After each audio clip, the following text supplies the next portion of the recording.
let's go ahead and get just right into it. So tell me about what your life was like before Christ. So, like, what? Let's start with your upbringing.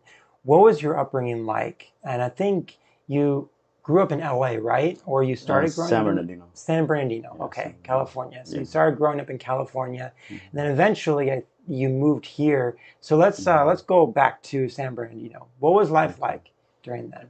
So when I was living in San Bernardino, it was, I could say, like at the beginning, I don't remember much because I was still a kid.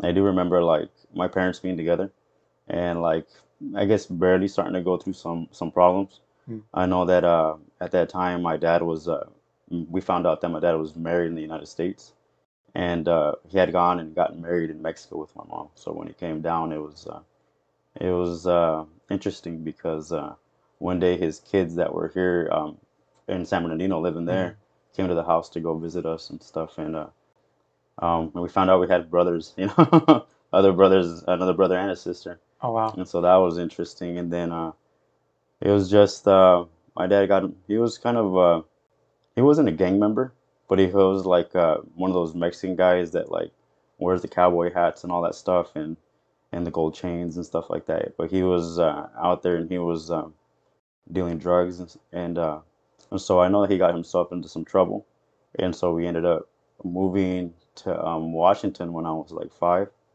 and then I remember that like about a year and a half later, we moved back to California, and we were living in a place called Rialto, which is still in San Bernardino County, Okay.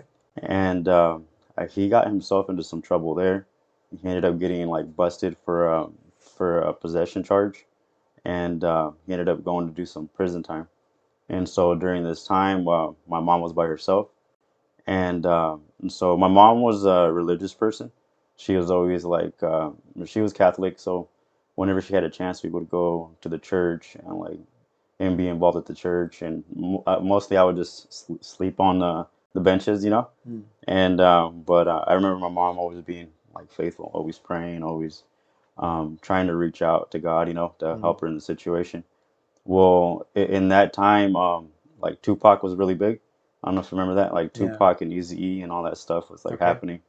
And I think my sisters kind of like fell into that because when my dad was around, they were like into NSYNC and all that stuff, And Mm-hmm. then there was like this whole switch that came because I think like the absence of my dad not being there, like allowed this other type of like music to kind of like come in, Gotcha. and they changed their outfits and stuff. They started wearing lip liner and like this doing the poof. I call it like a bird's nest thing they would do, and their wardrobe started changing, And I kind of paid attention to that, and I noticed that like whatever was playing on MTV and all this stuff, like I was seeing it out here on the streets too, And our neighbors were gang members, so I remember that my mom would like talk to them and be like, "Hey, can like you guys keep an eye on the house? We're gonna take off because."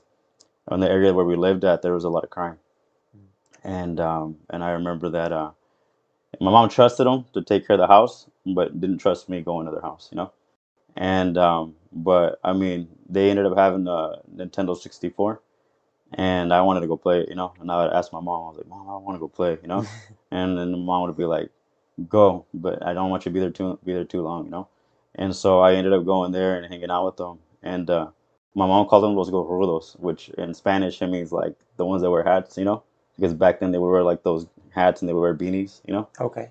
And so I would go over there and I would hang out and I would play with their son. His name was Abel, and I would play with him. And one day that I was in there, because I always smell. I was like, why does people's house smell weird, And so one day when I was there, I remember that they were getting high. They were smoking weed, and I didn't know it was weed. I just thought people would just smoke because my dad used to Mm. smoke too, And they asked me, they're like, "Here, do you want some?"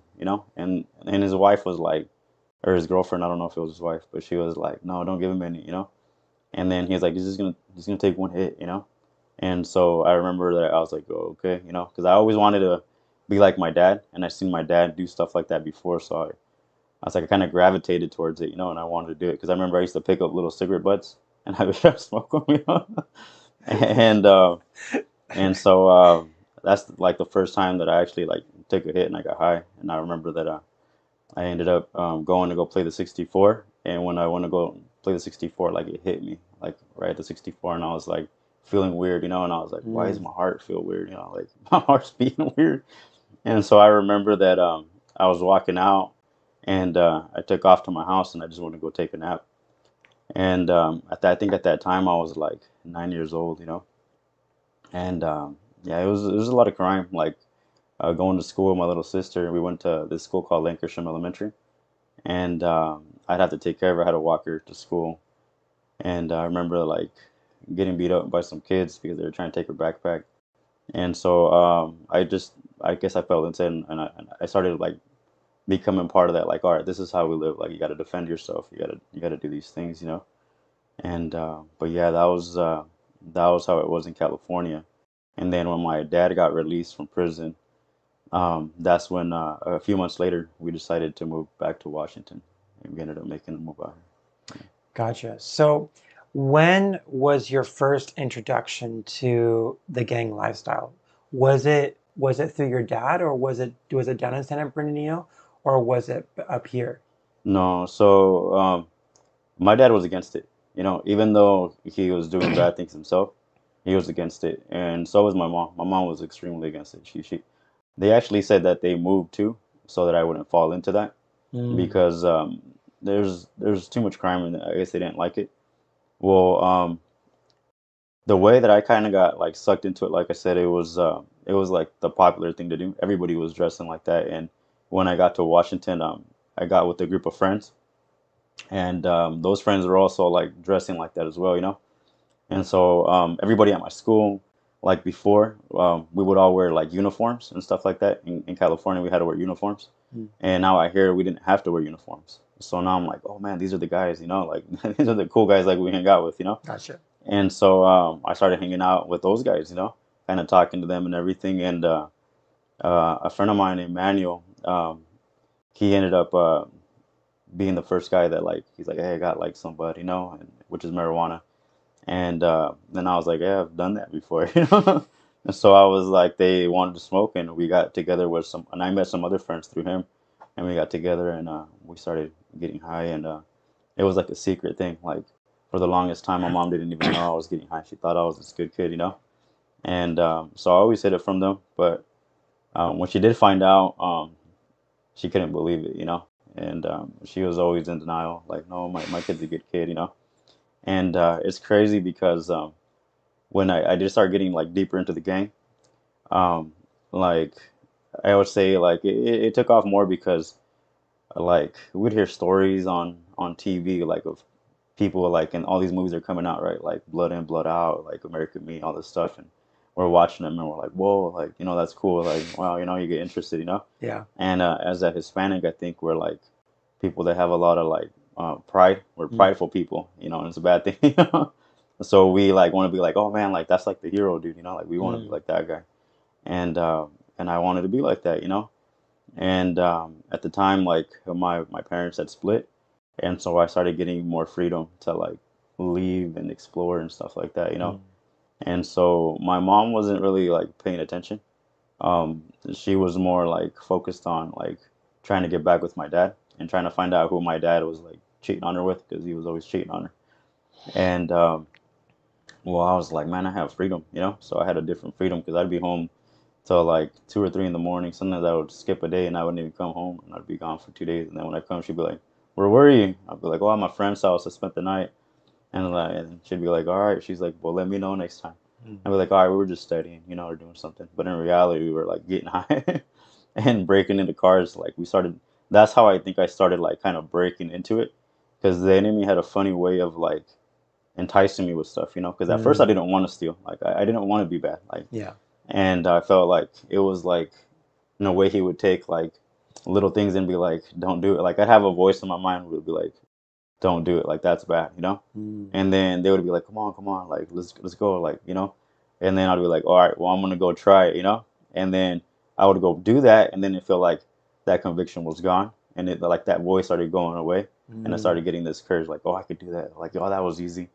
And then later on, I was like kind of introducing that to my brother, and my cousins, and I was like, oh, this is how you do it, this is how you steal stereos and stuff like that, because back then everybody had stereos, and Right, right. so we started doing stuff like that, and yeah, I just kind of got lost in it, and started hanging out more with the gang that I was like kind of gravitating to because of Manuel, they call him Mm. Garfield, and so I started kind of like hanging out with them, and then they were like putting in work and stuff like that. And like I said, like all the movies and the music and all that stuff was like having an influence on me because I was like, man, I'm not just listening to it now, Now I'm like starting to live it out. And so to me, it was like building me up, like I was accomplishing something. Mm. And and I looked forward to like going to jail and stuff like that until I went to jail. And then I was like, oh my gosh, like this is kind of scary. And but yeah, it was that's how I kind of started getting like sucked into the gang life and stuff like that. So do you think that that inner voice was the Holy Spirit at the time, or do you think it was your mom? Um, Your mom speaking through your subconscious? Something like my mom probably. My mom probably like, because my mom was always like, "You're gonna be good. You're gonna do this. You're gonna do that." Yeah. And then I was like, okay, and I think I wanted it good for my mom, Mm. and so like that's why I hid it for so long. I didn't want her to know anything. Gotcha, gotcha. So, so about how old were you when you got into that again? So this was like when I started getting high with my friends again, it was like 13. So like 13, like 14, and then 15 was like 14 and 15 was already like more into the gang type like activities, like stealing, and like at the age of 15 is like when I actually did my first shooting. And then I got caught with my firearm, and the firearm wasn't my firearm. The firearm was my dad's firearm, and so I actually I already knew because we had a couple friends of ours, like a friend of ours named Gonzalo, and he got gunned down, and he actually passed away. So I kind of realized Mm. like, okay, like we're in places where we might get shot at. Yeah. And so I remember that like my dad kept his gun under the mattress, and so I one day I just picked it up, I loaded the clip, and I took off with it. And this was here in Tri-Cities? Yeah, this Okay. is here in Pasco. So before we get to into that, Hmm. um, what caused you and your family to move to the Tri-Cities? My dad got himself like into some problems over there. I know that he was he had shot somebody. He was at a bar. He has a big old scar on his arm, Mm. or he got stabbed on his arm. But I think that he was running because I know that for the longest time he was like running from the law. He was always like on the run, Mm. and he was always like getting in trouble by the law. So he was always like locked up too. But when he wasn't locked up, he was like doing pretty good. He was pretty successful. But besides that, like it was always incarceration, incarceration. Yeah, as Gotcha. far as I can remember, he was in prison and in jail a lot more. Yeah, a lot of time. Mm. Yeah. So um,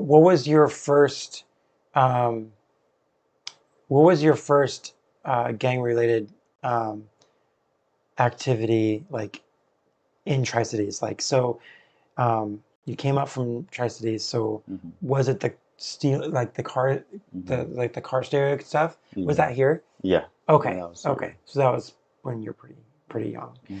Okay. So let's see. What was the other what's the other question I had?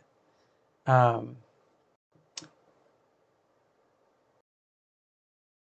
okay. So yeah, let's talk about when like what led up to you being locked up for the first time and what that So experience was like. I remember that I was with a couple of friends. We were normally like what we would do is we'd get together and like hang out. So we would like drive around Tri Cities and just smoke weed and bump music, and just back then they weren't like this group wasn't as violent. Like they became more violent later on Mm. because we were still young. We were still like kids, so we were like trying to break in, like in a way, like break ourselves into doing worse things, because we were Mm. all kind of, in a way, we were all kind of scared, but trying to act like we weren't.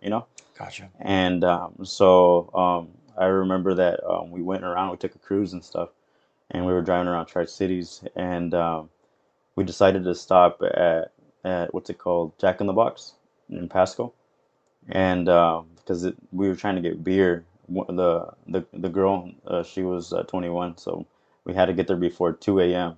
because at 2 a.m. they stopped serving alcohol. At Jack in the Box? Well, Jack in the Box has it's a half Jack in the Box and a half or you know what I'm talking about? The half Jack in the Box and it's like half a little gas station. Oh, yeah, yeah, yeah. Yeah, Okay. it's on Yeah, that on Court Street. on Court Street. Yeah, Yeah. that's been there for a long Yeah, time. that's Yeah, been there okay. for a long time. Yeah. Okay. My bad, let me fix it. I was like not Jack in the Box, but that Jack in the Box, you know. We just know it by Jack in the Box, you know? That's funny. Yeah. But yeah, we went there and we were gonna get some more alcohol. And I was already drunk, you know? Like I think I would just drink and like I would never refuse like alcohol. And if someone passed me like say like the blunt or something, Mm. even though I was already high, I like super high, I would be like, yeah, I'll take another hit, you know? And I would take another hit. Like I didn't know how to say no, you know? Mm. And so How did that put like how did that affect your overall like awareness to like just your overall like consciousness, mm, in your surrounding area? Like did you get used to being high like that so much that you could function like pretty um normally? yeah. Or So I think at the beginning, like, yeah, I mean, I would get high to the point where like I was like just wanting to go to sleep. But then I got to the point, I don't know if like a lot of people that get high, you know, a lot, like mm, I could smoke myself sober if that makes any sense. Like I would smoke so much that I just felt sober. right, because you Hmm. get used. Well, it's the same thing as drinking to get Hmm. sober, right? Like Hmm. you wake up with a hangover. Some people, alcoholics, Hmm. they drink more just to take Hmm. that edge off, right? Yeah. And so I wouldn't doubt if it's the same thing. Um, but yeah, that's crazy. So yeah, continue on that story. You Okay. guys were cruising around. Yeah. So we're cruising around and stuff, and we get to the Jack in the Box gas station thing. And some friends of mine go in there, and they're some go to the bathroom, the other ones go get like some beer, Hmm. and I'm the youngest one in the car, you know. And I remember that like I was sitting next to Manuel, and he was next to me, and I end up like leaning back, you know, and I'm kind of closing my eyes because I'm kind of like super drunk, you know. I'm just there like, oh, I'm just gonna drink a couple more, like one more case, and then we'll probably be done, you know. One more case. Yeah. And so Only one more case. and at that time, I was carrying the gun with me, you know, and I was like, I always carry the gun with me. And so they go in, and there's a discussion, like how would I say it? Like they get into it with this other gang, you know. And at the time, like we're beefing with the blacks, you know. And so like we kind of get into some like they get into some arguments, and then I just hear them run into the car, and they're like, "Hey, like he's like they have a gun, like they have a gun." Well, we take off, and we're going over the little bridge, like Hmm. going back down towards like Taco Bell and KFC. McDonald's, KFC, Yeah. that area down there. And well, they're following us. They jump up and they follow us, and they like try to like ram into us and stuff. Well, there's some stuff that goes on there that I don't like to share, you know, Yeah. because like I didn't get charged for it. But we end up going down, and we end up taking a right on Taco Bell. Back then, you could go like straight. Now they like Stevens Middle School's built like this whole like park thing like that you Mm-hmm. can't go through there no more. Well, we were going through there, and a cop like just zoomed up and went right behind us. And I remember that like we were panicked, you know. And the driver, she was telling us like, just calm down, like maybe they don't know, you know, like just relax, you know. And so we take a turn and we're going back towards McDonald's, you know. We take two turns, we're going back towards McDonald's. And my friend Garfield Manuel, he's freaking out, you know, because he's not from here, you know.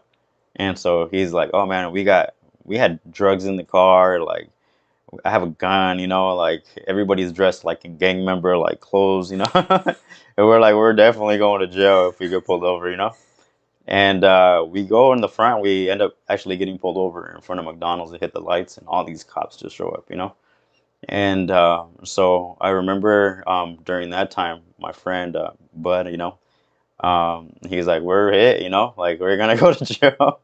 And then so I was like, "Ah, dang, I was like, I had never gone to jail before, so I was like, man, like, I was like, man, like, we're actually gonna go to jail, you know? So what I do, I grabbed the gun and I pulled out like the clip because I heard that you could get like a year per bullet. So I'm like listening to all this advice that I got from all these gang members, you know, and I'm like trying to be smart. So I grab the gun, I throw it under the seat, and I grab the bullets and I like throw them down there, and like I put the clip underneath the like the crack of the seat, Mm. and so we're in like in this cutlass, you know, and it has like the T top and only has two doors, you know. And I remember that my friend Bud, he's like, hey, like they can't charge us for the bud if we smoke it all. You know? So he starts loading a bowl, and we start just smoking it, you know. And I was like, yeah, like I just want to get high. I don't want to remember this part, you know. So we're just So you're smoking in front of the yeah, cops? we're blowing clouds out of the top of the car. Yeah, and What if they're the watching heck? it, they'll probably remember. You know? But Goodness gracious. yeah, so we're just getting high, I guess, while they were like giving out commands, and they were saying to like put our hands out the side of the out of the thing because I guess later on we found out that the lady at the Jack in the Box like also seen like the whole thing with the guns and all that, you know. Mm. But so they started commanding us to like put our hands out, you know, and I'm in the back and I'm panicked, you know, and I'm like, man, you know, like this is it, like we're really going to jail, you know.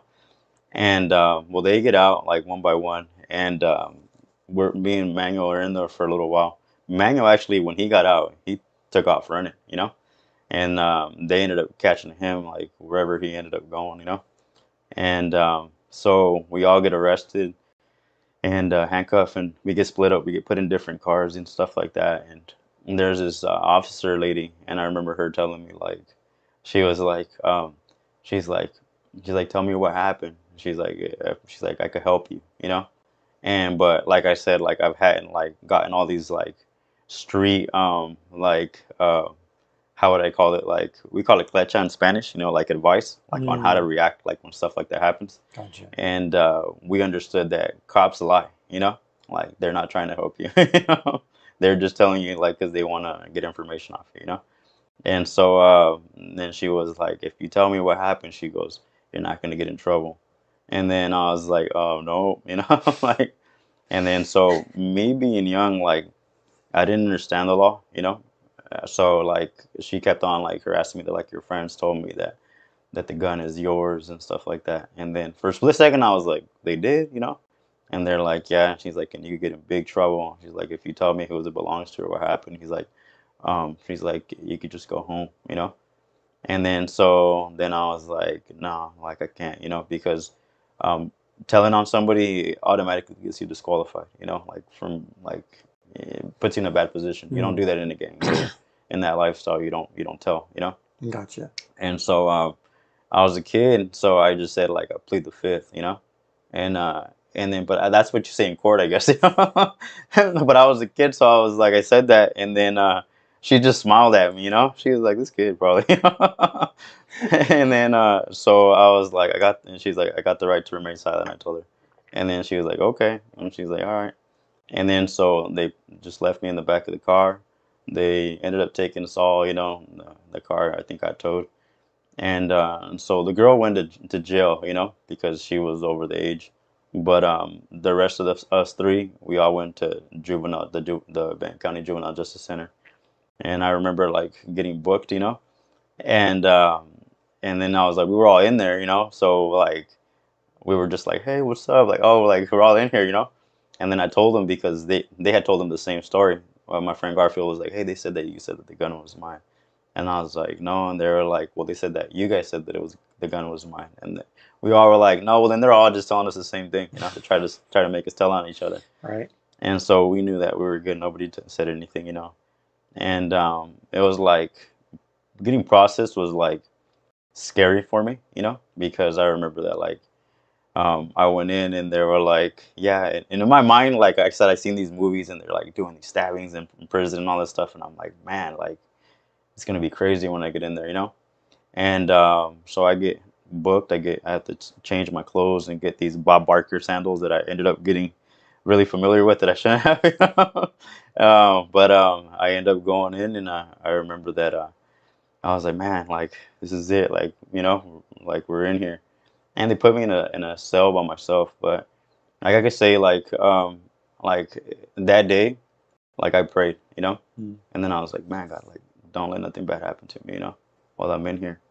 And I remember that because as much as I was trying to be brave, I was scared, And I remember that the next day, like they put me in the population. There was like I guess one day you just stay there, and then like while they figure out what's going on in the morning.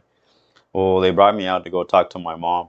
They're like, "What's your mom? Like, who's your mom? Where does she live?" And I didn't want her to know, so I gave them a wrong number.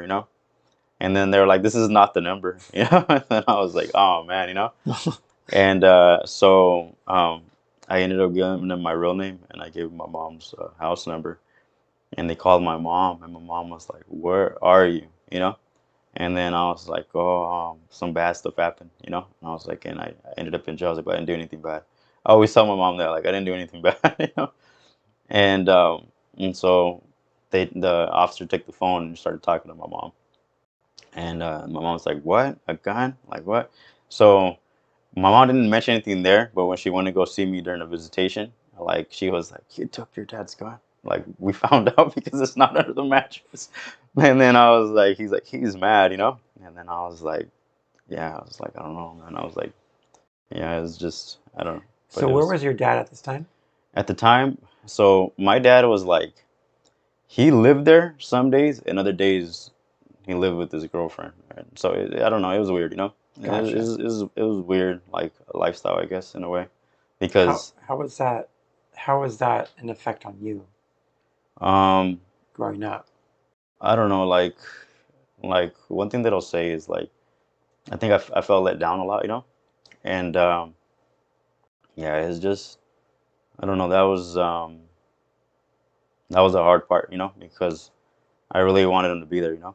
And but yeah, it was that was it did affect me. Yeah. Gotcha. Yeah. Do you what do you think it would have been different at all if he was like I guess um more present in your upbringing? Or do you think like if like going back, like do you think it would have had a cause and effect on your on whether or not you got more involved in because you said before that Yeah. your dad didn't want that lifestyle for you. So do you think that he and your mom Mhm. would have I guess been more Yeah. I think what happened was like to him it was more like just telling me but not showing me. gotcha? And so he would tell me like what not to do, Mm, but then his actions like contradicted what he wanted me to do. And so gotcha. I guess like I that's what made me more rebellious. I was like, Mm, you don't even do what you want me to do, because right.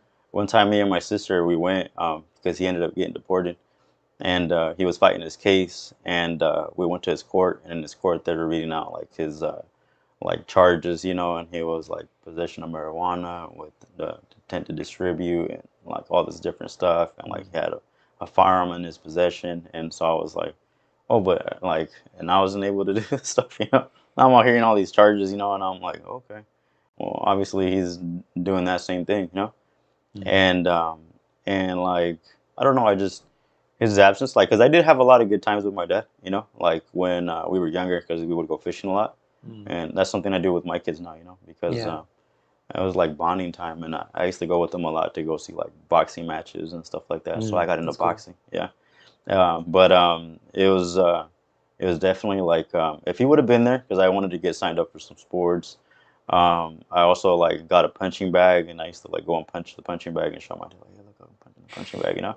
Try to get me into these sports. But Yeah, like he would be absent a lot. Like he would be there for like a couple months, and then he would disappear for a lot more than that. mm, And so it was like I don't know, it was just different. And I would see my mom cry a lot, so it was I don't know, like in a way I kind of loved him, but then in a way like I started losing that love for him.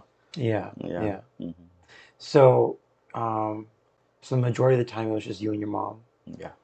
Um, when you weren't in when you weren't out with your with your friends Hmm. and your brothers doing stuff. Um, and when you were at home, what was that like with your mom? So I could say one thing, like my mom was like, she was not shy from hitting us, you know? And so when I did act up at the beginning, when she did start finding stuff out, she had compassion on me when I got released from the juvenile justice center, you know, Yeah. from the first thing. And so she talked to me, and I got out. My dad wasn't there anymore. And you know what's crazy is that my mom was like, back then it was like in her family, like nobody was acting bad, you know. And so I was like the first kid, like out of her, like all her siblings, like to Mm. be the rebellious one, you know. Mm. And so she threw me a fake birthday party while I was in there. And so when I got out, I went to the room and stuff like that, and I seen all these presents on my bed, and I was like, wow. I was like, I got presents. I was like, who got me presents? And she was like, she called me some bad words in Spanish, and she told me, she goes, she's like, I had to lie to your tias, which is like your aunts, you know. And she's like, I told them, she's like, I threw you a birthday party, and I told him, oh, he's like, he went with his friends to the surprise birthday party. He's like, he's probably not gonna come back. So she threw me a fake party to hide like the fact that because they were already talking bad about us because of my whole dad like Wow. thing. So to Wow. her, it was, she didn't want nothing to more bad to be like known about her family, you know. See, when you talk about like the Spanish culture Hmm. and how it's very prideful, Hmm. but there's also, I feel, a good side to that pride. Hmm. And I think that moment with your mom, Yeah. I think it's like she it's I like, at least correct me if I'm wrong, but the way I'm seeing this, and I'm a very visual person, like I see that as your mom not only protecting your character, Hmm. um, but she's also protecting the name of the family, Yeah. um, and not in a not in like a, oh, like I'm trying to you know resurrect a reputation or something like that, but more just you know um, I think related to that compassion that I think you said. Yeah. And do you think that Yeah. that kind of goes along with that? Yeah. She always wanted like the best for us, you know. So Yeah. anytime that any of us did act up, because everybody, my mom always talked about like how her sisters were always like, my kids are doing the best, Mm. and her family was just rebellious. My second oldest sister was always fighting at school, and but we were the only ones without like a dad, you know. Mm. So I know that that affected us a lot, you know. Okay. Yeah, it was a crazy upbringing, and she was trying to raise five kids on her own, so it was hard, you know. I gotcha. So let's talk about the second time Hmm. you went to jail. Now, how many times total? Two, right? Um, a lot. Oh, really? You Yeah, were okay. yeah. So, but there was like one main time where Hmm. you were in, and that was state, right? Or was it? When I got went to prison, Yeah, that was federal. I that was was in federal. federal Okay. prison. Yeah. Okay. So, just for time's sake, we Hmm. won't go through all of the times. Yeah, that's too I many. think just two is enough. Hmm. But tell me about the leading up to you going into Into federal prison. prison. Um, Yeah. um, what were some of the charges, and then we'll go into what life was like in In prison. being locked up. Okay. Yeah. So like I said, like I felt like at the time I was getting involved, like, I mean, more with like the drugs and stuff like that. So I found a connect out here, and I started kind of like selling drugs with some friends, and Mm. I ended up kind of like, I don't know, just buying a car, like a nice car. I had a black Jaguar, and it was like all murdered out, and me and my friends would always be going around and like just trying to make the scene, you know. Mm. And so we started getting like, how would I say it, like trying to like push like the bar a little higher on like how bad we can act, you know. And so we had been like in a couple more more fights more actively, because the day that I actually got arrested for prison, we were at a house with some friends that are twins, and we were out at Jefferson Park.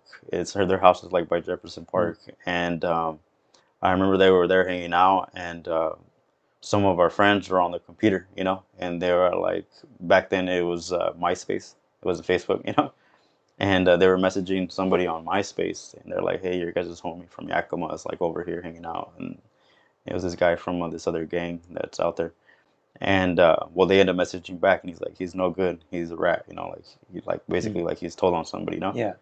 And so I remember that they called me, and I have a friend that passed away. His name's Jose. They call him Snapper. And they were like, "Hey, come check this out." So we go, and then he's like, "Hey, we're gonna that dude out there." He's like, "He's no good. Like, we're gonna basically smash him out." Mm. And so when we get there, and yeah, we just start beating this dude up, and messing him up pretty bad, because he's like got cracked in the head with the MD 2020 bottle a few times, and he was like bleeding. And so from there, we get a call from another friend, my friend Israel. And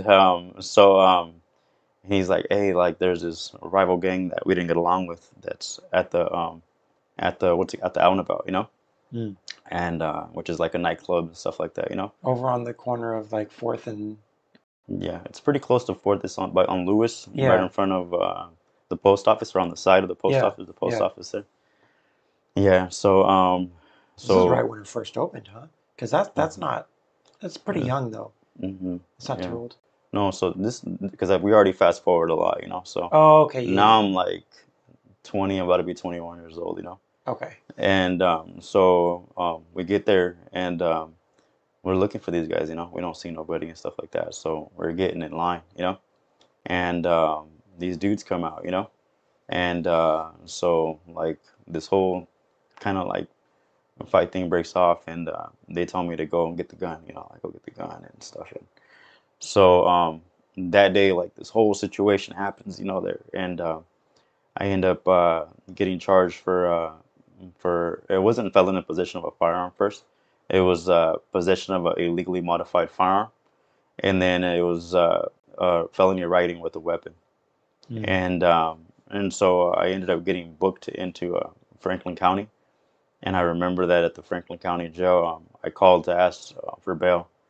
And I asked the lady, I was like, "Hey, how much is my bail?" I was like, because I was trying to get bailed out, and they're like, "There's no bail for the safety of the community." And then so I was like, they're like, "You have to wait till you go to court." And then so I was like, "All right, I guess they can't bail me out." So I had to wait, and then like every time I try to ask my attorney, like, "Can I see my discovery? Like, what's going on?" She'd be like, "Oh, we'll shoot for like posting like a bail like next time, for like to give me a bill. And Mm. it was just carrying on. I was in there for like 3 months already, and nothing was happening. And so um, I was about to fire her. I was like, I'm just gonna fire her. She's not really doing anything for me. And what ends up happening is when she goes and we talk, like before I go to court, she tells me that she's like, "I can't help you anymore." She's like, "You're gonna be getting moved." She goes to a different like person. So I Mm. got moved to a different person. We started kind of like talking about the same thing again, and it was dragging out. And I was like, "How long is this gonna take?"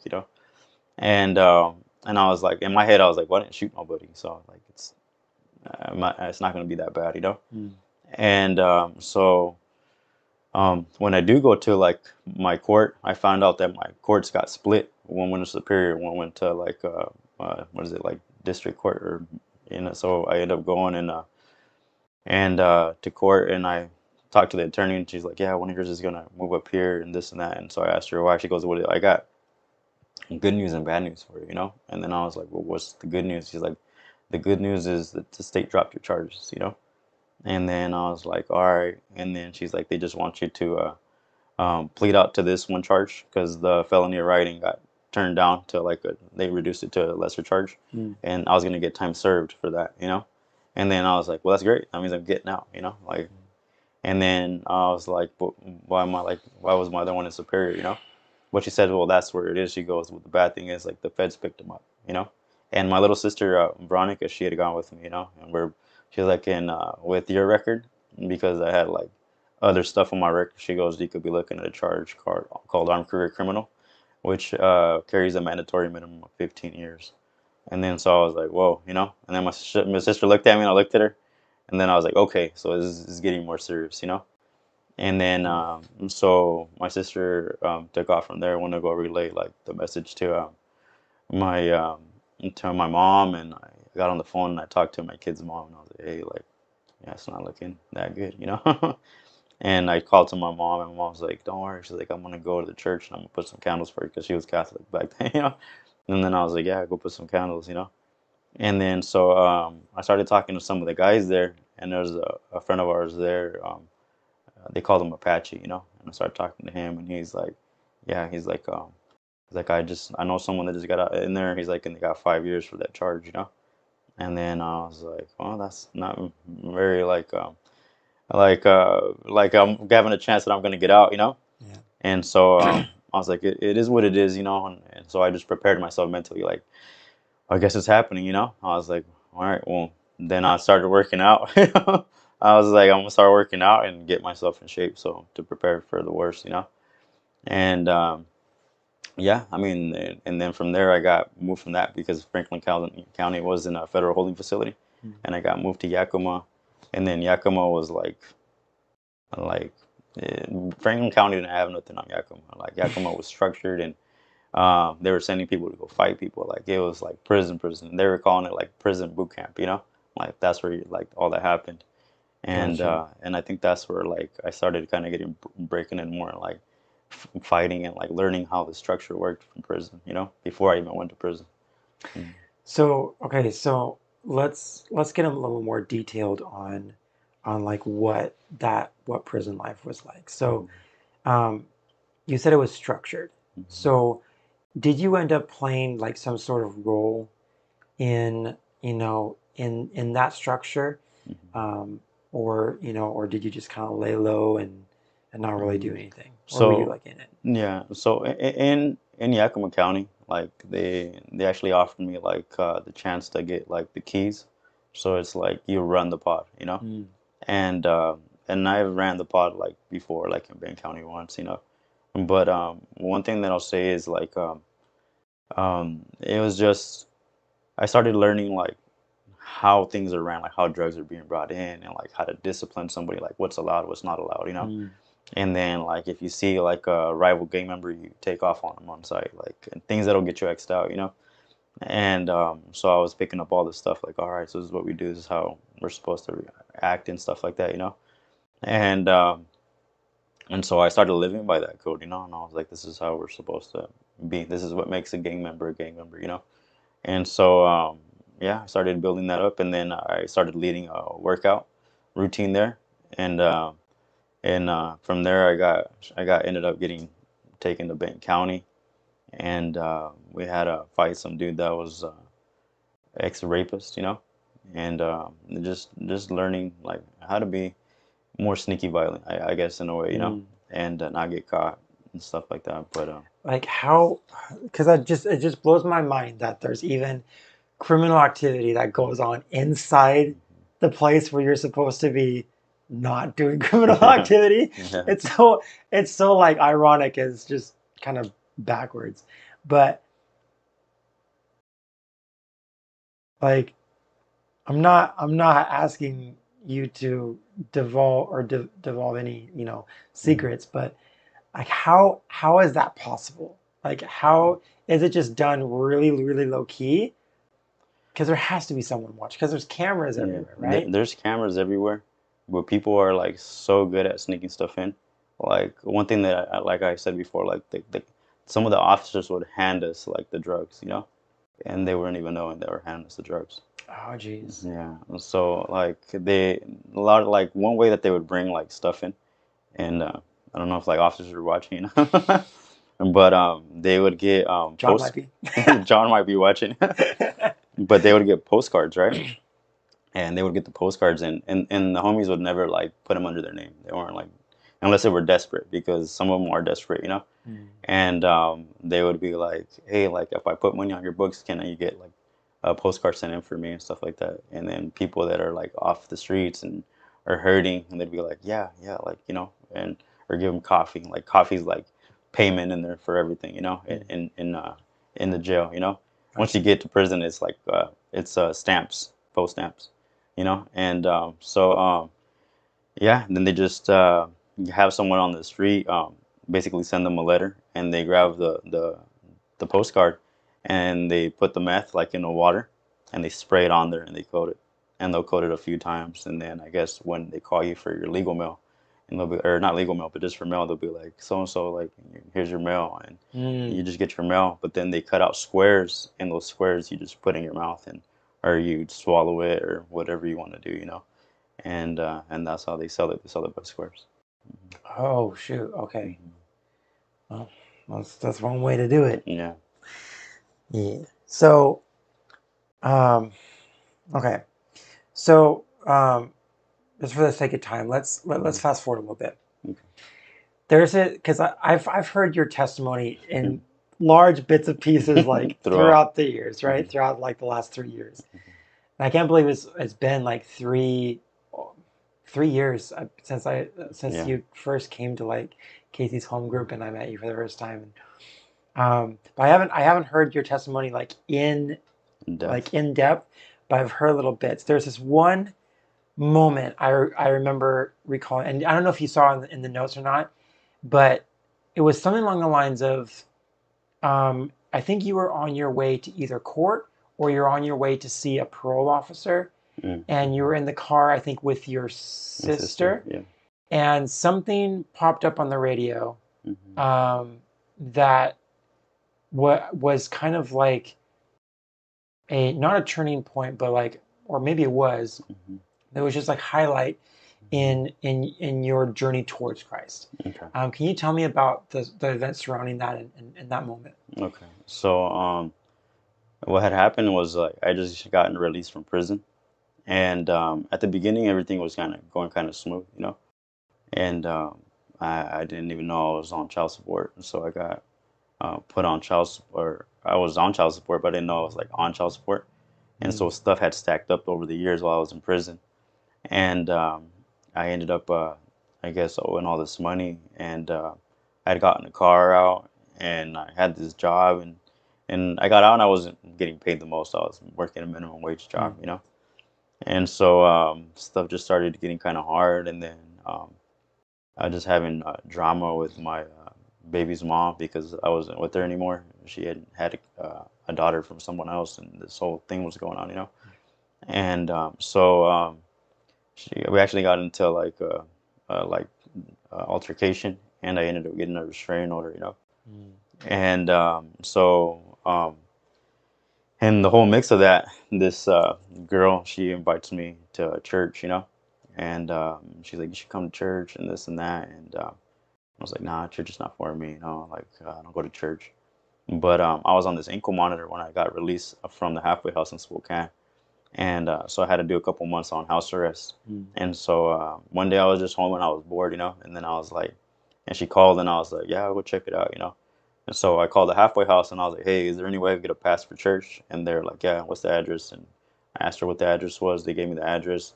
I told them, they gave me 4 hours. And then I was like, all right. And so we went out and we checked it out, and everybody there was like kind of more like me. It was like everybody was, some people were tatted up, and it was like, all right, well, these guys. And then the pastor was like an ex-gang member too. So I was like, Mm. all right, well, Okay, it's like, I'll I listen. remember this. Yeah, it's like, I'll listen to this. Yeah. And so I remember, like, I didn't believe in God. I did and I didn't. It was weird, because I did when I was in trouble, like I'd say little prayers, and then other times I'd be like, nah, God's just like, religion is just there to control people. Right. And that was my mindset. And so I end up going and saying this prayer, and I was like, God, if you're real, you got to show me that you're real. I was like, Mm. because I don't believe in you. I was like, but if you Mm. show me that you're real, and I was like, then I'm done. I was Mm. like, I'm done. I'll be good. And I was like, and whatever you tell me to do, I'll do it. And so I feel like God heard that prayer, because nothing happened like right away. But like I went through like this whole season of like stuff just getting worse and worse and worse. And then I got to the point where there's a guy that kind of like took me under his wing. His name was Tony. He's a pastor now. He kind of told me, he was like come to studies and do this and that. And I would go to the studies and have breakfast in the morning with them, you know. And he had given me this Bible, and I was like, I was gonna go return the Bible, and I was like, hey Tony, like this stuff's not for me, you know, like. And I had just done something bad, you know, and I was like, and it wasn't working out for me, you know. Mm. And and then they just recommended fast, like you should fast, you know, do this and that, and so I do a 3 day fast, and I was like, all right, like if this is what it takes, like to get God's attention, I'm doing it. I'm gonna give it one last shot, and this is it, you know. Mm. And um, and that fast, like nothing happened right away, you know. But one thing that I did notice is like that a lot of the bad influences in my life didn't come around, and for the first time, like, and I didn't notice this till like a year or two later, you know. I Mm. noticed that that like I was actually having fun with my family. Like I was never home. I was always gone, and my sisters were always calling me like a drug addict and all this stuff, you know. And so now that I was like I could say like more like around them because I was Present. forced because I was an ankle Yeah. monitor, you know, Yeah. you know. So I had to stay there. And like I started kind of like enjoying having time with them, you know. Mm. And but I was like I said, I was going through a lot, and I was still getting high, you know. And back then, weed was illegal when I got arrested, and I got out, and I was legal, you know. Mm. And so one day that I was all stressed out, I told my brother, I was like, hey, I was like, we should go and hit up the dispensary, you know. And they had just put one out there in Findlay, and so I was like, my brother's like, oh yeah, let's go, you know. So we go, and he introduces me to dabs, which is like stronger marijuana that I had ever smoked in my life, you know. Yep. And so I started doing that, and like, man, I'm just gone, you know. And so me and him kind of have this like whole week of just like smoking weed, you know. And like you said, like I had a probation officer when I got released. His name was Dan Manning, you know. And so I was at the federal courthouse in Richland. We would have to go out there. I'd have to go out there and see him. And and so he told me, he's like, that in a couple months I was gonna start this thing called the color line. And the color line is like they give you a color. So you call this line, and they'll be like, the colors for today are red, green, blue. And if your color is blue, you're like, oh, it's random. Like I gotta go take you away, you know. And then you would go to like, I think it's called First Step out there in Kennewick, and then Okay. I'd go there, and I'll have to go take you away. And so I was like, all right, well, my criminal mind's telling me like, well, I got 2 months, you know. So like I could smoke for a month and then get clean, because it takes like 30 days to get clean. I'll work out and all this stuff, you know. Mm. And so like I always found like little ways of like trying to like work around the system, you know. And and to my surprise, he actually like he gave me his card, but I forgot to save his number in my phone. And so like I kept seeing this number call, you know, but I kept hanging up. Like, who's this person calling me? I don't know this number, you know. And I, like I said, like I had gotten out, and I got hit with child support. But not only that, but I got hit with collections from all the stuff I didn't pay from the time that I was in there. So I was Mm. like, and I took a class in there called Money Smart in prison. And it was basically like, do not communicate with them, because you want to let like 7 years pass, so that way it doesn't affect your credit score anymore, you know. Mm. And so I was like not answering that, you know. Well, one day, like me and my brother like getting high in the room, and like I was like, I'm just gonna see who it is, you know. And they're like, is this Fidel, you know? And then I was like, who wants to know? I didn't know it was my probation officer, you know? And then he was like, this is Dan Manning. He's like, your probation officer. He's like, is he there? Or he's like, is this Fidel? And then I was like, oh yeah. And I was like, oh, he's like, my bad. I was like, I thought it was the collections people, you know? And then he's like, I've been leaving you a message. I told you to come see me. You haven't came to see me, you know? He's like, and it was a Friday. And then he's like, you need to come here. He's like, before 5. And he goes, if not, I'm gonna give you a warrant, you know? And then I was like, oh dang. And so I was like, all right, I'll be there right now. And I looked at the clock, and it was like 3:45, you know. And I was like, oh man, like we only got an hour and 15 minutes, you know. And so I told my sister, I was like, hey, and she could take me up there to go see my PO. And she was a medical interpreter. She worked up at Catalyst. And so she ends up taking me over there. And when we're there, like I was nervous, and I was like, maybe they won't ask anything, maybe he won't say anything, you know. Like it's like I'm like trying to like calm myself down and be like, the color line starts in like like I still got like another month and a half, like I'll be fine. And so I end up going in there, and we talk, and I tell him like, yeah, man, I found a church, like and some good stuff was already starting to happen, you know. Mm. Like I had one split custody, like with the shared custody with my kids, and then I ended up getting my restraining order dismissed, and then I got money back for Christmas from child support, you know, and like a lot of stuff was happening, got modified down, and it was like at a place where I could work at now, and then I talked to a judge and what's it called in Walla Walla to Mm-hmm. be able to pay a lower amount because the collectors wanted me to pay it in full to release my license, but a ticket that was like $200 that turned into like $800, you know, and so I was like, I can't pay that, I don't have that right now, you know. Right. And so he allowed me to make like $50 payments, and he would release my license. And so stuff was like God was already moving, but I didn't know it yet, you know. Mm. And this is how I kind of found out that it was him because he ended up pulling out a UA cup, you know, and he wanted to give me away that day. And then I was like, oh man, you know. And then I told him I was like, well, I thought I didn't start like the color line till next month, you know. And he's like, it does start next month. He goes, but you could give me UA now. And then he's like, "You're clean, right?" And then I was like, "Yeah, you know, I'm clean, you know." But I wasn't clean, so we ended up going down to the room to go and like take a pee in the stalls, you know. And he gives me the cup, and I pee in the cup, you know. And then I was like, "Man!" And so in my mind, I was like, if I tell him like the truth, he might be like, "All right," you know. He's like, "We'll just let it slide," you know. But he was also a new probation officer, so I was like, "He's gonna go by the book," you know. So when I handed the cup, I was like. I've seen him and he pulled off the thing and it shows like the results, you know, and like it has to have two lines. If there's one line missing, that means you're dirty, you know. Mm. And in the state of Washington, it was already legal, but for the feds, it was still illegal, you know. And so I remember that I was like, hey Dan, you know, and I was like, man, I've been going through some stuff, you know, and I was gonna tell him that like kind of give an explanation why I was dirty, you know. And so before I could say anything, he was like in a hurry too. He's like, here. He's like, go ahead and dump it. He's like, good job on staying clean, you know. And so I dumped it, and I looked at it, and all the lines are there, you know, for everything.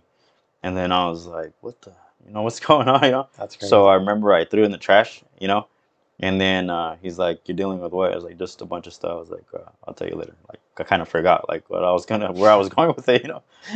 And so I end up walking out of there and kind of try to like get out of there as fast as I can. And I call my sister. My sister shows up and I tell her, I was like, dude, I was like, man, I was like, I got lucky, you know, like I was like, I came out clean, you know. And my sister's the type of person that she gets you in trouble, oh, you shouldn't be doing that stuff, you know. So she was on me, you know.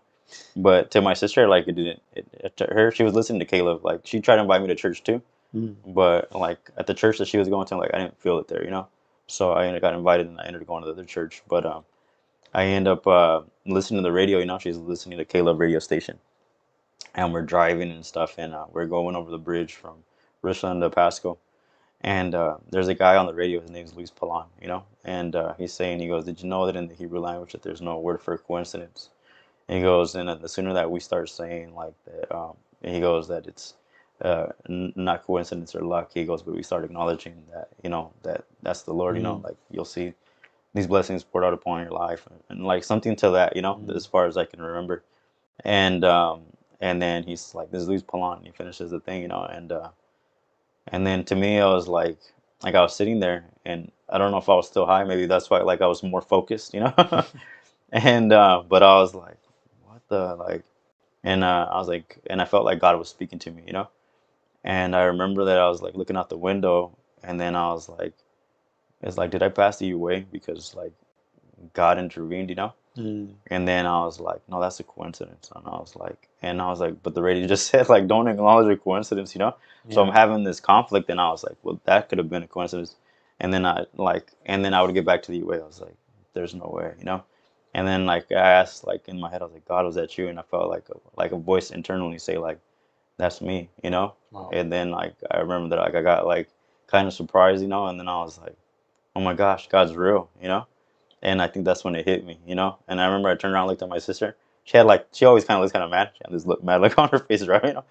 And then I looked out the window, and I was like, man, God's real, you know. I was like, oh my gosh, like I think I just had an encounter with God, you know. Wow. And so I go home, and I mean, I just got done getting high with my brother like a few hours before, and I went to the room, and I was gonna get on my knees, but then I remember like, oh man, like yeah, what if my brother watching? Like, dude, you're getting high like an hour and a half ago, and now you're on your knees praying. He probably would have made fun of me, you know. And so I went to the bathroom, and I locked the door, and I got on my knees, and I was like, one thing I did remember is like getting on your knees is how you worship God, because at the church they always did that, you know. And so I got on my knees, and I was like, all right, like I see you, you know. And then I remember that I started repenting. I was like, all right, like I know I've been bad, and I was like, and this and that, and then I started crying, you know. I broke down in my bathroom. I started crying, and then I was like, I don't know what to do. Like, what do I do? I don't know what to do next, you know. And so after I was like done, like crying, I go and I wash my face and stuff, and I go lay down in the room, and I put the phone on my chest, you know, and I'm laying there, and then my phone rings, you know, and it starts vibrating, and I pick it up, and it's Diana, the girl that invited me the first time to church, and she's like, we're having this Friday night like live service and stuff like that. You should come. And then I was like, yeah, pick me up, like, let's go, you know. So I end up going, and that day is the day that like the message hit a little different this time. Like last time I thought it was just motivational speech with Jesus at the end of it, you know, and now it was speaking to me, you know. And then I was like, all right, God, like you're speaking to me like exactly what I'm going through right now, you know. And I remember that I went up there, and I did the prayer, and I broke down in tears, and I just started asking for forgiveness for all the bad things that I'd done, because I'd done a lot of bad things up to that point, you know. And and then it was like, after that, it was like something changed, you know, because I would go home, and we were just listening to this rap music, you know, like about like hurting people, and like we listened to like crazy music like Mr. Little One, and like all these crazy songs and stuff like that, talking about murdering people and stuff like that, you know. And when I was listening to the music, like I could hear the enemy in the music, and I'd be like, turn that off, like it's bothering me, you know. And and it was like something different had changed. Like I was preaching to my mom, and I was preaching to people, and I didn't know the scriptures yet, and I was like, God is real, and like you guys need to change, and this and that, but I didn't know any more than that, you know. And but people would be like, well, how do you know? And because I would just tell them I had an encounter, and I'd be like, man, like, and one of my guys from he comes in my life group, his name's Alex, and he was one of the guys that I ministered to, you know. And then I was like, you need to go to church. And he was like, no. And he had to go through his whole experience of going to prison himself, you know. And he found God in prison, you know. And to me, I was just like on fire, you know. Like I'd see people out in the streets, and they were out there, and like I gotta go pray for that person. And I would go pray, and like I had this boldness to go and pray. I just didn't have the scripture to go back it up, you know, because I hadn't learned it yet. Yeah. Gotcha. That's, man, that's so cool. So, um, like on average, how many past members or current members have you evangelized to? Like if you could like estimate like on your like. Yeah, I've evangelized to a lot. When I was at the first church that I went to, there's a friend of mine that I evangelized a lot to. You know, they call them Shadow, and unfortunately, some people like they receive it and they're there for a while, you know, and then something bad happens and they kind of fall back into the world, you know. Gotcha. And I can say that because it happened to me too, you know. And and so you know, I pray that he's doing good right now. I know he's in prison and stuff like that. But I've been able to minister to a lot of friends. Every friend that I run into, I always minister. Like if I get a chance, it's always Jesus on the tip of my lip. Like, oh, you guys are having an issue, Jesus, you know. Come on, come on. That's legit. Jesus is the answer to everything, you know. He is. He And really is. yeah, so I'm just like nonstop, and a lot of my like friends or people that I hang out with, they're like, you're always talking about God all the time, you know. I was like, yeah, because it changed my life. Like, why would I not talk about him, you know? Right. And so, yeah, I mean, just like the other day, I was with my cousin, like Lorenzo and Armando, and we want to go. I want to go watch a boxing match, and I was like, I'm not gonna like. I'm just gonna go chill and just relax and watch the boxing match. Well, I ended up evangelizing for like hours. I literally didn't leave till like 3 in the morning, you know. And then I had to go to church on Sunday, and then I was late to help with the parking lot, but I was like. And I always ask Holy Spirit because he started throwing tons of questions, and I was like, yeah, like, all right, like Holy Spirit, help me here, you know, like give me some words of knowledge, something to like come back. But now I'm biblically sound. I get in my Bible every day now, you know, and so I'm able to defend my faith now. That's legit. Yeah, and I actually ministered to a lot of friends too, from the gang and stuff like that, and I did deliverance on one of my friends from the gang too. Wow. Yeah, Wow. so it was God's been moving. That's Yeah, crazy. yeah. That's crazy. Going from a radical gang member to a radical member of Jesus. Come on. That's amazing. One more thing I wanted to ask is, um, at one point you had to cut ties with your gang. And a lot of the times when you recall your testimony, recall um, your your time with the gang, you talk about a time called going to church, and Yeah. it's not going to church like Yeah. Sunday morning. Yeah. It's going and having a meeting with your brothers. Yeah. And so tell me tell me about the time where you had to go and tell them that you're done. You're Yeah. done with that.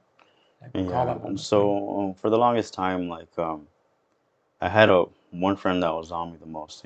My friend Snapper, he was on me the most. Like me and him were like really really close. I hung out with him a lot. Like I mean daily. Like even if I was not wanting to hang out, he would just come pick me up anyways. He'd be like, "Hey, like we're gonna go do this. Like let's go." And it started off like I think with him because I had talked to him before. One of the first people that came to visit me when I got out was him. He came and actually him and another friend of mine that passed away. And he's like part of my testimony too. And he was excited all the time to be around me. Like I said, when we were around each other, like we were just selling drugs. Mm. And so it was.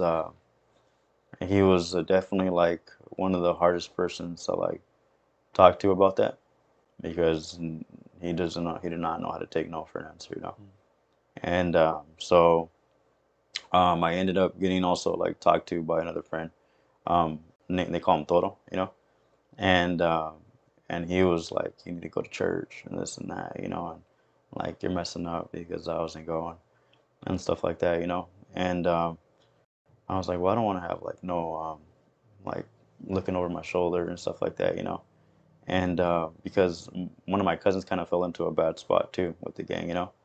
And so and then I was like, I don't want to be like that person. And so I decided just to go to the meeting, go talk to him. I was like, I'm just gonna go because the church is a meeting. It's a gang meeting. Everybody gets together.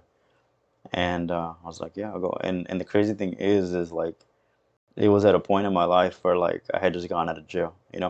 Like I had backslid, and when I backslid, I backslid hard. Like I went back into like selling drugs and I put my Bible away. Like I didn't want to be around my Bible, and like I was enjoying drugs and like doing stuff that my baby's mom wanted to do. And but when I was in there, to kind of get to speed, like why I got to that, it was when I was in jail. Actually, I behaved bad. I'm gonna lie, like I behaved bad in jail for like the first few months because I ended up catching a charge, and then I had to go do a work release. But in work release, I ended up messing up and then got tanked, and then that means now you can't leave, you can't go to work, so you got to be in the jail. So I ended up getting charged for the thing that I did in there, and then I ended up getting my 6 months complete. I had to do 6 months complete now. And so when I was in there, after my friend left and stuff like that, like I ended up kind of getting a hold of the Bible and praying and talking to God. There was a friend of mine that we call Peanut that's in there, and he was facing a life charge for possession of meth and heroin and all this different stuff. But he had a high quantity of it.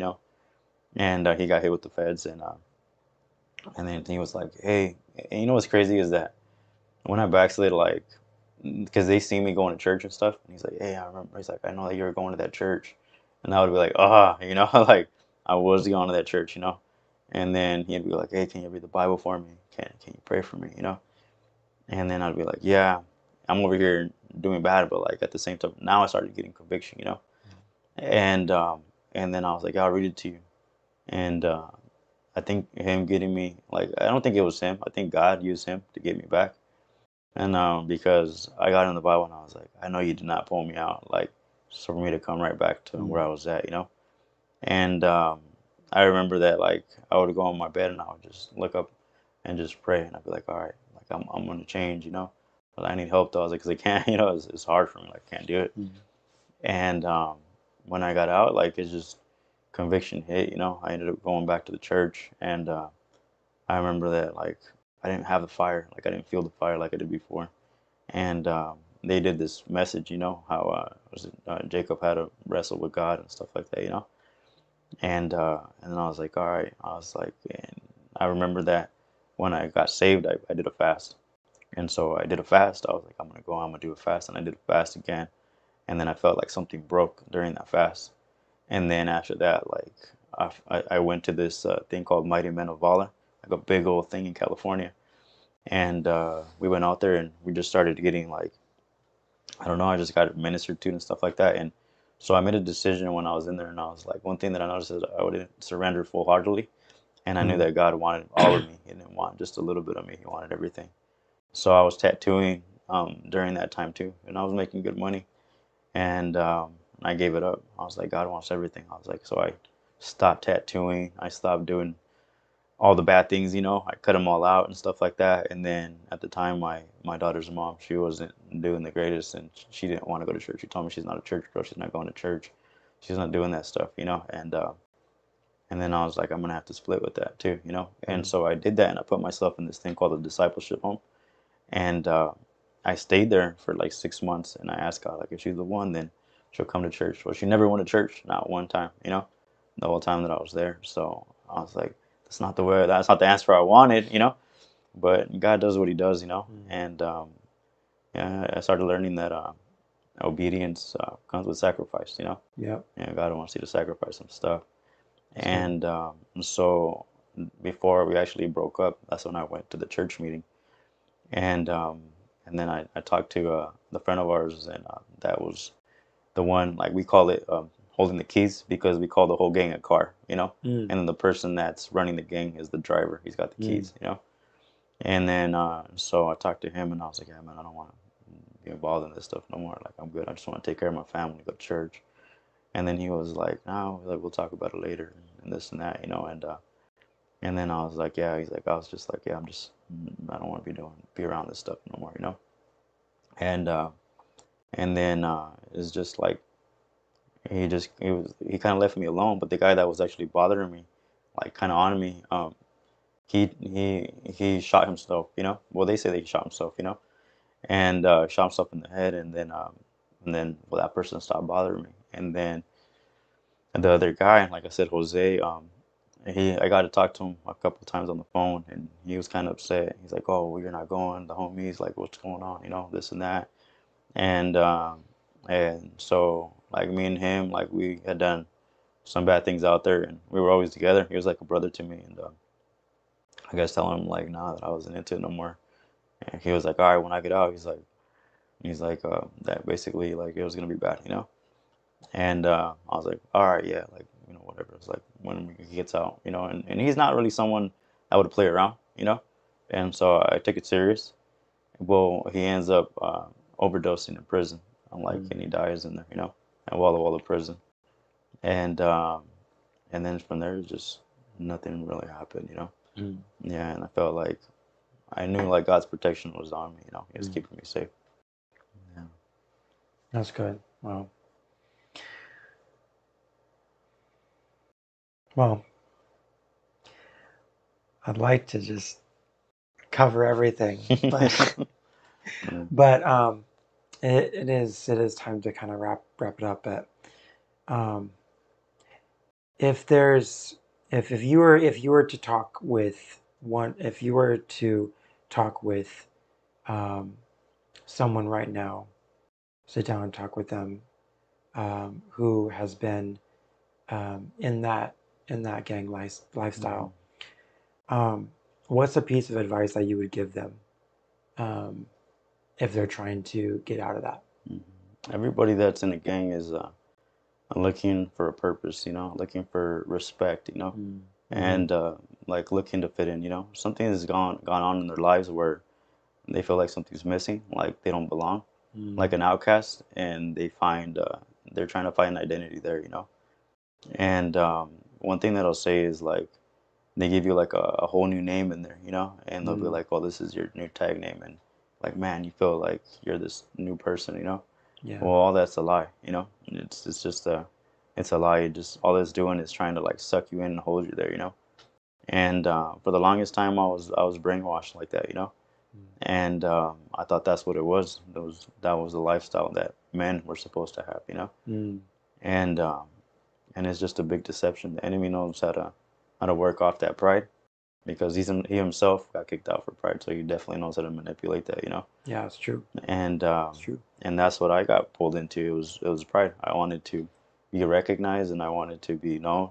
Mm. So I covered like every aspect that a gang could do, from the drugs to like the shootings to everything that could be, like happen. And I was doing that. And one thing I'll say is that once they're able to, if someone's been inviting them to church, and they make that decision to actually go to church and do a prayer, because I asked God, like, God, are you real? Like, show me, And I think when you really mean it, God actually does show up Yeah. because He did it for me. Wow. And I pray for that for my friends and stuff like that. God, give them an encounter because that encounter like will change their lives. Mm. And and so I could say that is if they're going through a situation where they feel lost or alone, because eventually in the gang, even in the gang, like you're gonna have betrayal in the gang. And the people that you think that are there for you, they're not truly there for you. Mm. And then when you need to actually have someone there, God's always there. And you just gotta go and reach out to Him, and He'll meet you where you're at. You don't have to get right. You don't have to be sober. You don't have to be going to church for a while, or go and get prayed on. Just step out. You don't even have to go to the church. You could just do a prayer in your room and ask God, to Mm. to reveal Himself, and He will, because He did it for me in my bathroom. That's so good. Yeah. That's so good. Well, thank you, Fidel, for coming on to the podcast. I learned so much, and there is even some things that, out of all the times that I've heard your testimony, these are some brand new stuff. So, thank you so much for being vulnerable, sharing, that part of your life, and what God's been doing now in your life with just evangelizing to your brothers and evangelizing to your friends, back from that life. And um, I just thank God for you, and I just thank God for what He's doing in you and through you. So thank you guys so much for joining us, and we will see you guys next time for a brand new episode. And yeah, go ahead and like and subscribe and share this broadcast with your friends and family on social media so that they can be blessed by this awesome conversation as well. All right, guys, peace.